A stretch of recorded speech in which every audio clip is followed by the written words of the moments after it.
Are you Jake? Yeah. Hi, Jake. I'm Jade. It's nice to finally meet you. Wow. Yeah. And you must be Jane. Me? Mm-hmm. Oh, yes. It's nice to meet you too, Jane. Yes. So, Jake. Where are your pants?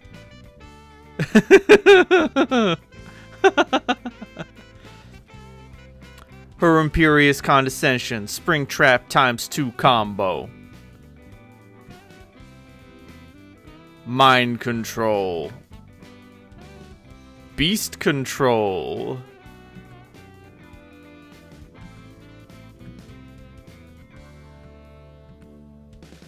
Bark. Oh no, she's gone completely grim bark. Ha ha.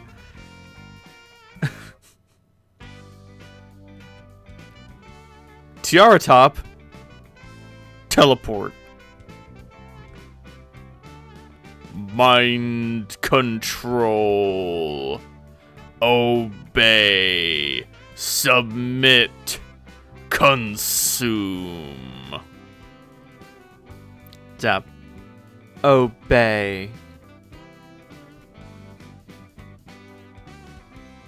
Alright. Zap. Pow. Doof. Banished.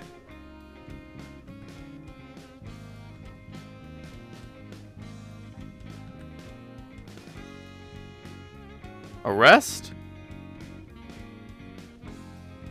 Arrest.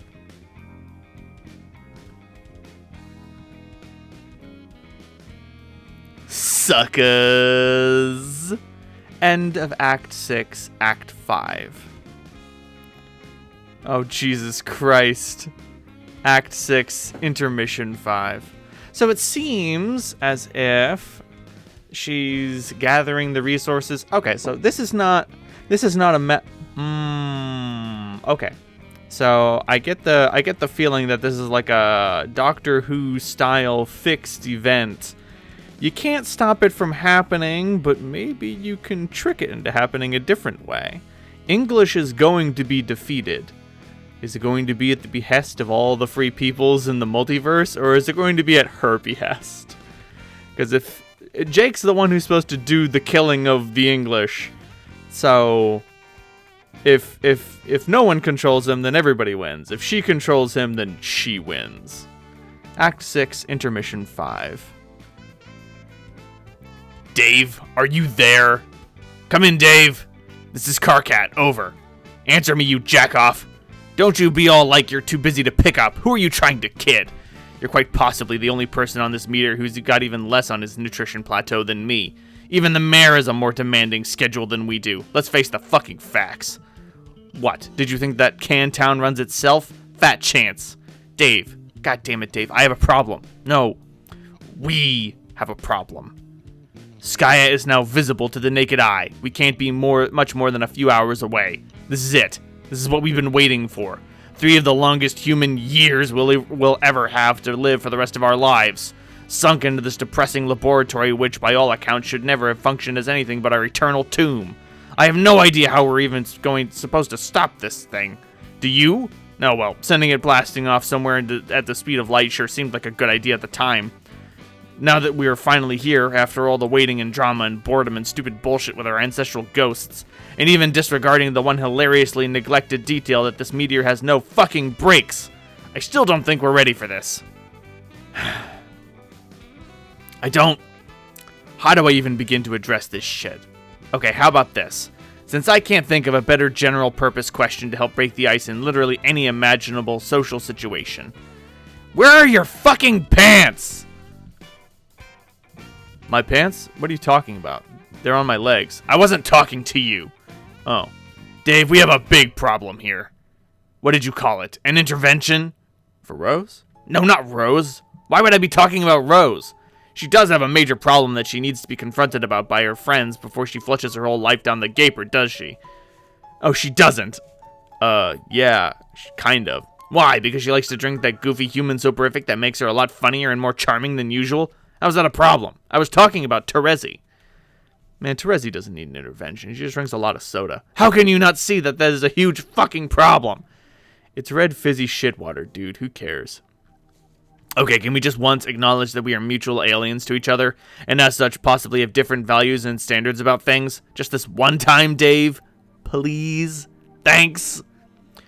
Terezi has made her choices. Among them was to begin guzzling untold liters of that putrid circus cola. Think of it as like a rite of passage, like something that just goes with the territory when someone you know almost imperceptibly begins turning into a juggalo. Wait, fuck, maybe she does need an intervention. She needs to wake up so we can talk to her about this. She won't wake up. What do I do? Did you try kicking her? Yes. Damn, I'm out of ideas. Snore. Well, whenever she wakes up, we all need to have a serious talk about this. If she's in this condition when we get to the new session, it'll be a goddamn embarrassment. Not to mention deadly. Need I remind you who's still following us? She doesn't look primed for battle from where I'm standing. We need to act as a unified front, Dave. We need to let her know that she and her friends, that as her friends, we can't stand by and watch her degrade herself like this. Man, I don't know. It sounds like you want to make this needlessly melodramatic. Stand by. I'm putting you on Speaker Crab. Speaker Crab? Yes, Speaker Crab. Man, don't put me on Speaker Crab. She needs to hear from you, Dave. She trusts you. God, honestly, she can do whatever she wants. I put all this behind me a while ago. Why do you really want me in on this conversation? Is it just that you don't know what to say by yourself? Maybe it is, Dave. Maybe that's exactly what it fucking is. I'm sorry, I'm not a god tier. I'm not as so fortunate as to be blessed with the gift of gab like you. What? That badge you earned, you know, the one that makes it easier to talk to people? Like really open up about your feelings and say whatever needs to be said? That's what you think it does, isn't it? No, dude, that's not what Gift of the Gab does. Okay, then what does it do then, wise guy? Its utility isn't really comprehensible to lowly mortals, sorry. You snide shoot huffer. Why don't you come up here so I can push you off this building? Nah. I'm putting you on Speaker Crab, and then together we're going to keep it real as shit, do you hear me? What do you actually want from her? Do you want her to stop drinking Faygo and falling asleep in puddles of red fructose corn slobber? Or do you want her to somehow address the root of those habits and cut all that out for good? Yes, I want her to do that. The latter thing. Yeah, I can understand where you're coming from. But in situations like this, I think you need to remind yourself that there's only so much you can do for somebody. And maybe they aren't going to want or need your help, and you just have to figure out how to deal with that. Like at some point in your life, one of your friends might start spending all their time with a guy you think is bad news.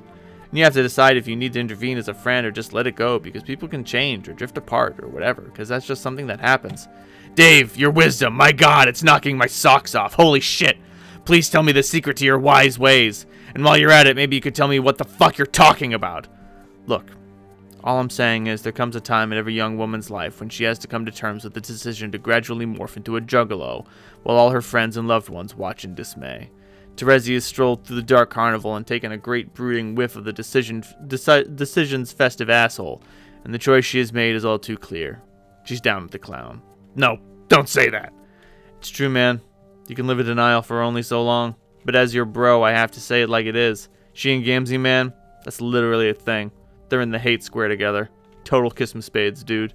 No, that's not what I mean. Yeah, I know that. Just why do you have to put everything so colorfully? I guess I do the same thing, but you always seem to take things to a different level of gross. Just please say shit normally for a change. Okay. Regarding Gamzee, yeah, I knew about that already. Oh, really? Then what the fuck have I been tiptoeing around all this time? God damn. I thought this was supposed to be like this big secret that would destroy you if you found out. Motherfucker, please. Do you think I'm an idiot? I've suspected this was going on for a long time. I was just being like you, playing it cool, letting her do whatever.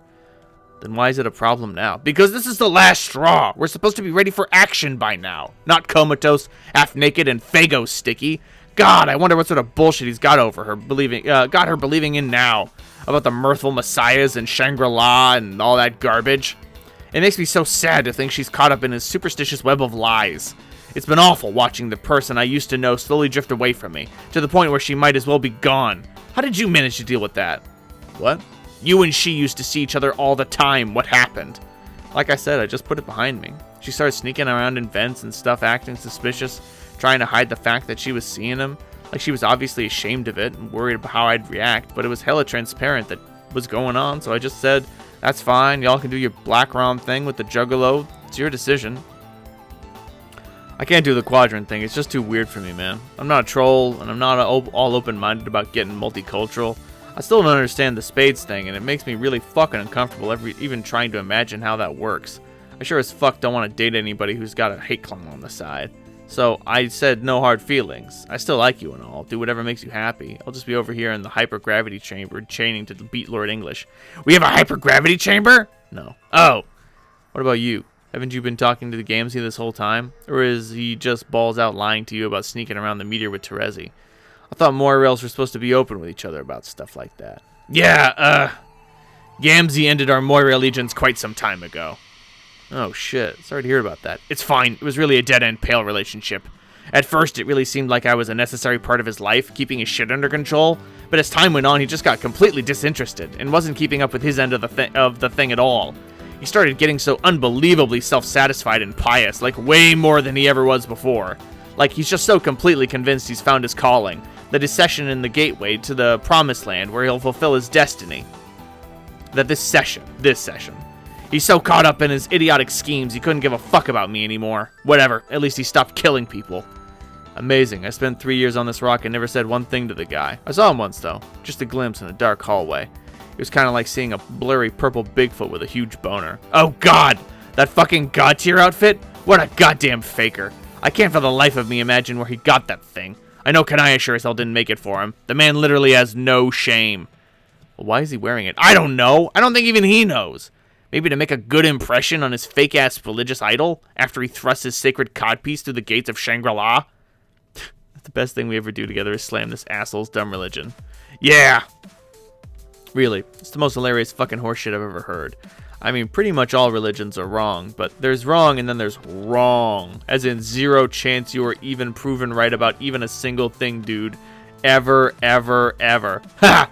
It's so true. I wish you could see the look on his face when he finally realizes everything he believes is a lie. Be one sad clown that day. His bulge will probably deflate and make his high-pitched noise plus corresponding flatulence. Hey, Dave, what do you think will happen to us after we meet up with the others? I mean, as friends. What do you mean as friends? I mean, will we still get to be bros? Yeah? No offense, dog, but that's a dumb and neurotic question. No, but see, we're gonna meet all these other people, John among them, and John is your best friend. So you will ostensibly resume that friendship where you left off. And John and I had a few testy conversations with each other one day, and in most of those I made a fool of myself. I guess we became friends that day, maybe. But the reality is it was just one day, and he'd be well within a reasonable frame of mind to not give a shit about it in hindsight, about the guy who trolled him once 3 years ago. And the same goes for Jade. I thought we had a decent rapport, but again, it was one day forever ago. She probably barely remembers me at this point. Whereas that doesn't matter for you, because you go way back with them. This is like a fucking heartfelt reunion for you guys. But where does that leave me? I can hardly call Gamzee a friend anymore. Who knows if my friendship with Terezi will ever be what it was. I used to be pretty close with Kanaya, but now she and Rose never leave each other alone for more than a fucking minute. All my other friends are dead, and now we're leaving the dream bubbles behind. And then there's you. So I'm just wondering, what happens next? You forgot the mayor.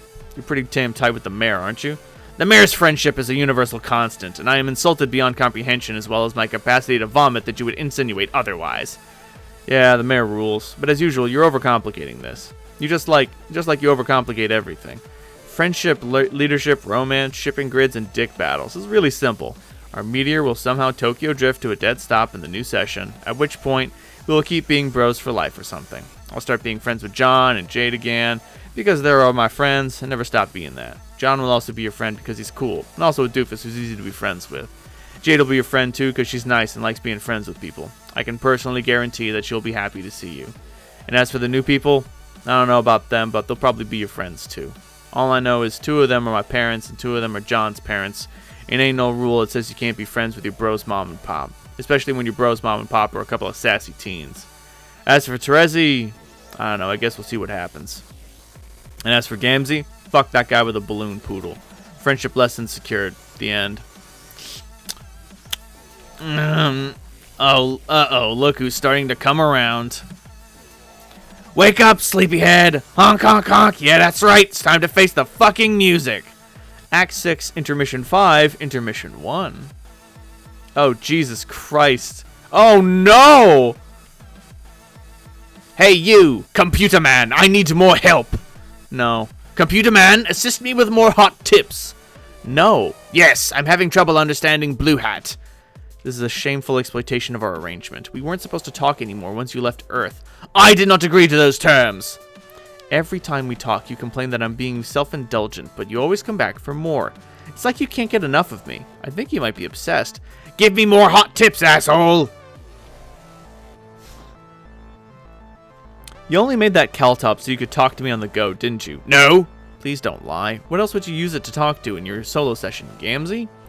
I bet you haven't even said one word to him, even through your device. You never even refer to him by his name. The clown has been an adequate peon when it comes to doing things I don't want to do. There's no reason to speak to him through my fun helmet. You should try to be better friends with him. He basically ditched his best buddy for you. Who cares? He reveres you, and you treat him like shit. Yes? So? So you're off to a pretty good start at being a god, I guess. Thank you. Look, I must say, I just said a polite thing. Now reward me with what I want. Yellow Hat is very fast. As a minion, he has been... Yellow Hat is very fast. As a minion, he has been very useful. But I'm having trouble determining the abilities of Blue Hat. Yellow Hat and Blue Hat? You should come up with better names for them than that. Like what? Like, I don't know. Maybe some cool mobster names? Mobster names? Why would I give them mobster names? Because mobster names are cool. They don't look like mobsters. They look like fucking leprechauns. Anyone could be a mobster, though. Even cherubs and leprechauns. Being a mobster isn't about what you look like. It's about what's inside you. Wow, that is so profound. Now stop stalling and give me tips. Are these the only two you've unlocked so far? Yes, I have conquered the second planet, and have now traveled to the third. Before I conquer this one, I would like to know what Blue Hat does. He's pretty much doing what he does. He seems to be stuck. Is he broken? No, he's just very slow. What? That's his power. Yellow Hat is fast and Blue Hat is slow. That's a horrible power. How is that even a power? It just is. Ugh, I was looking forward to achieving more powerful minions, not more malingering fools to take up space in my dark carnival. Do they get better than this? That depends on what you mean by better. Oh my god. Okay, we're done. Bye. End of Act 6, Intermission 5, Intermission 1. The Golden Ship. Wake up, sleepyhead. Wait, why'd I even say that? Say sleep all you want, like I give a fuck. But you're kind of missing some important shit here. We spent 3 faux relativistic years cruising through the metaphysical ass crack of nowhere. And when we finally get here, you're all tuckered out, like y'all didn't sleep enough on this boat already. Some of the sick, nastiest shut-eye anyone ever got out of this friggin' boat. Dude, this is a big deal. Everyone's waiting for us out there. I mean, probably. I don't know where we are. Some green hilly place with all these Stonehenges sprinkled around. Did you know that there could be a plurality of Stonehenges? I didn't, but guess fucking what? Henges aplenty where this place is concerned. But, hey, where's Jade? I guess she's left already. Maybe there was an emergency somewhere and her doggy senses led her there. Maybe someone fell down a well. What do you think, John? Do you think our teen parents fell down a well? Nah, I sincerely doubt that any of them would be that pathetic. Whatever it was, it must have been important enough for Jade to ditch us like this. Either that, or maybe she was that desperate to finally get away from me. Between you and me, John, I didn't really handle things well with hers. Didn't really handle things with her as well as I could have. Oh well, maybe real Dave will treat her better. Or not, I don't know. I did her a favor cutting Bird Dave out of her life. Nobody really deserves Bird Dave as a boyfriend, or a friend, or anything. It's like getting one of those janky Daves from the bargain bin at the Dave Depot. Or one of the markdown Daves the day after National Dave Day. It's like somebody taxidermied your Dave and expected you not to notice. Feathers? What feathers? Haha, oh no. No, that Dave is totally normal and okay. You should just go back and being bros with real Dave when you see him. I'll be fine. I'll just flap around and do my thing alone. I'm completely alright with that at this point. We had our ups and downs, John, but all in all, it was cool to go on this road trip with you. There were some times, man. The times. I'm telling you, they were unreal. I bet you people would pay good money to see every second of the madcap stunts that were going down on this ship, basically 24/7. If hulls could talk, man, wow. Just joking. It was seriously boring as fuck. But I mean, it was still cool, so yeah. Hey, what's that ring you got anyway? I've seen you with that ring before, and I guess it was just like, alright, John, here has a magic ring for some reason. No need to mention that or anything. But where'd you even get it? You can't even hear me. You got your snooze on so hard. Ain't gonna wake you up to hassle you about no ring. Should probably have said all this stuff when you were awake anyway. Like the stuff about friendship. Fuck it. I'll just leave another one of my patented magic notes taped to your magic shoe or some cowlick or something. My magic notes rule. I'll miss leaving them taped to stuff. I sure do talk to myself a lot, don't I? Wow. Why have I never made this observation before? Probably needed to be a bird for exactly 3 years to finally have that epiphany. I wonder if real Dave ever had that epiphany. Probably not, because he's not a bird. Bottom line is, being a guy who's also a bird makes you think. Anyway, I'm out. P.S. Happy birthday, John. Have some watermarks for the road.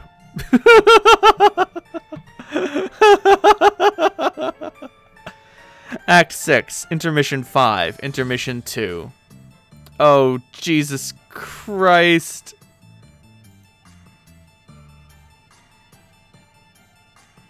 Oh, of course. I unlocked more gnomes. I thought they were leprechauns. I don't care what they are. Okay. I have now conquered 4 planets and have the same amount of gnomes under my command. Yellow hat, blue hat, red hat, and now purple hat. Congratulations. The planets are becoming increasingly difficult to conquer. I almost did not manage to destroy the purple planet within the allotted time. Unfortunately, the quality of the unlocked gnomes has not increased to match the escalating difficulty of my quest. It seems to be just the opposite. These gnomes are really shitty. What's wrong with the new gnomes? Okay, Red Hat, he has no fucking powers at all. Unless his power is to follow me around constantly. Yes, that's basically what he does. Purple Hat is even worse. Is his power to dance around all the time while singing riddles to me? Yes. Awful! Purple Hat's behavior is so infuriating, I've attempted to murder him several times, but to no avail. You can't kill Purple Hat. He's just too lucky. That's also his power, being really, really, really lucky. What good does that do me? I don't know. Give him to solve puzzles for you. Use him as a human shield sometimes. I mean, a gnome shield. Oh yeah! That's actually a really good idea. You shouldn't be whining about how lame your minions are. As you accumulate more, your job is obviously to combine their talents in creative ways to overcome the increasingly difficult challenges on your quest. Synergize your time gnomes. Make them more than the sum of their pointy hats. That's going to be difficult. They're all idiots. Very stupid. Nobody said this would be easy. Fine. I have no more questions for now. Hey, did you kill that cute turtle? No. But I can see your past trail. You're standing there holding a gun and pointing it at the turtle. Okay then, yes, I killed the turtle. Boo. End of Act 6, Intermission 5, Intermission 2.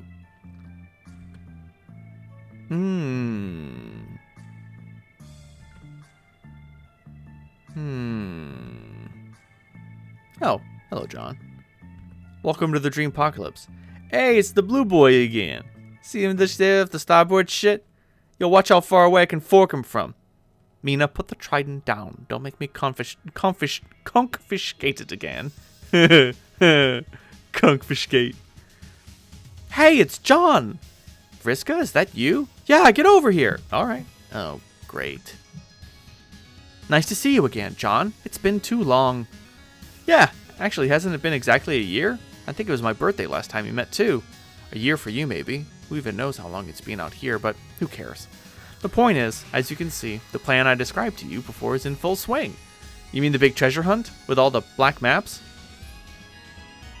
Yes, they aren't black anymore. Not totally. Everything's gone exactly as I intended. English has taken the bait. Hook, line, and sinker. He's been chasing our extended party around the ring, blowing shit up with his monster breath, thus revealing the path to the treasure in the process. I must say, for an evil mastermind, the guy is kind of a dope. Supposedly, his every move is carefully calculated ploy to assure his existence in the first place. Yet, here he is, wrecking the joint like an oaf, unwittingly helping the hero find the weapon that will finally take him down. And we're almost there, too. Although, by now, it's becoming embarrassingly obvious that the treasure was hidden right around where we started all along. These maps have just been leading us all in a big, stupid circle. I should have seen it coming. I guess that's my bad.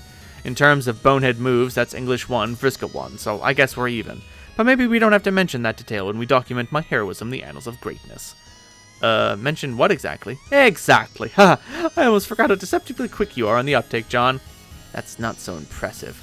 I was confused by what you were saying, too. Tazros, if you're going to interrupt, don't mumble. And even then, just don't.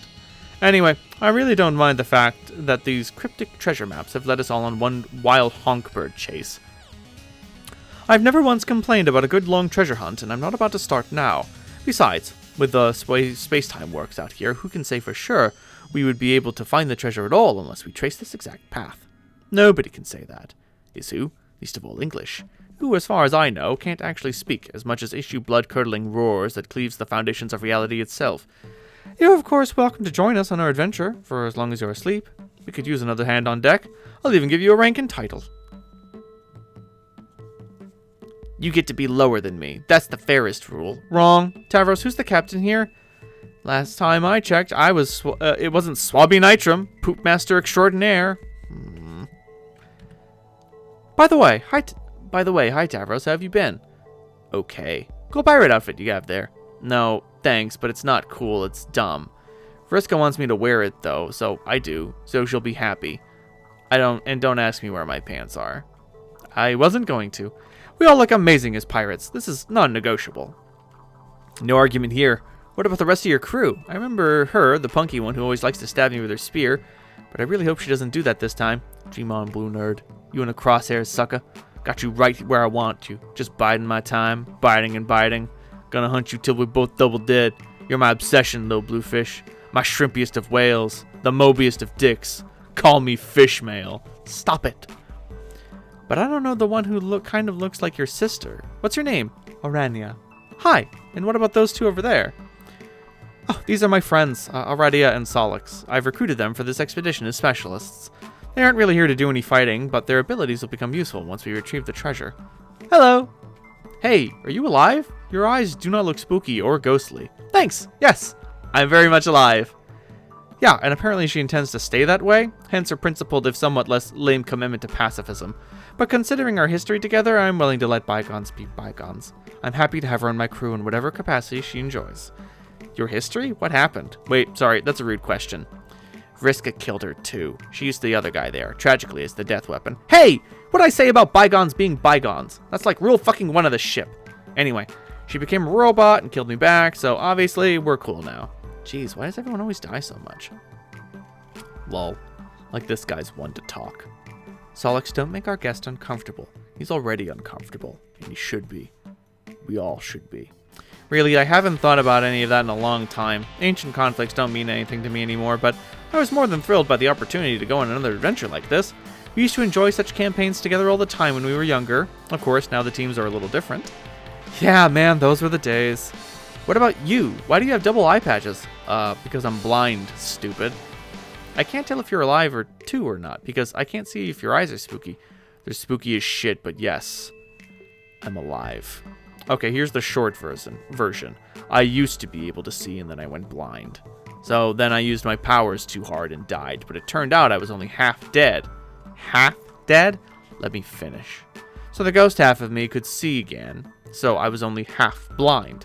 But then somebody prototyped my corpse, which I guess sucked the ghost half out of me out of my body to make me fully alive again, also fully blind. And now the ghost part of my soul is sharing a sprite body with fucking Eridan of all people. Who's Eridan? Just the douchebag who blinded me in the first place. It doesn't even matter. Alright, but I don't think I quite followed all of that.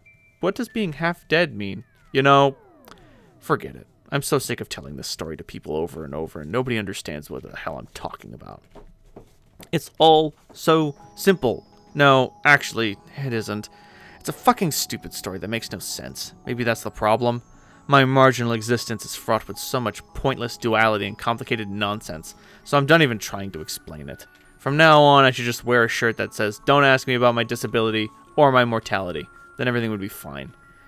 It's really kind of a shame Gamzee prototyped Eridan's torso parts and swiped his ghost from the afterlife. I bet he would have had a great time on this voyage. I used to own him during our nautical campaigns all the time. If he was on this ship, I'd walk the plank and plummet through the fake-ass waters through infinite nowhere forever. Besides, you act like you haven't already recruited at least 50 fucking Eridans from doomed timelines in your army. You really are shamefully prejudiced against our alternate reality ghost selves. They're just as real as we are, and have the same emotions and everything. Give me a break, Solix. As if you don't view them the exact same way. You've got real Eridan, and then pretty much a whole bunch of pretenders out there. They're all real. Shit, I don't even like Eridan, but here I am stirking up for his copies. See? You just called them copies. Even you can't avoid accidentally using a problematic slur, which reveals that no matter what you believe about your morals, deep down you're always going to favor the original, while viewing all the others as duplicates of lesser value. Ugh, whatever. Just whatever. Rationalize the collateral damage to your army all you want. And to think, before I joined your army, I heard rumors that you might have changed. Like learn to be a better person or something? Yeah, right. Oh, please. I hardly think I'm a bad person for failing to give a shit about a billion meaningless dead Nepetas, do you? No. You're not a bad person for that particular reason, I guess.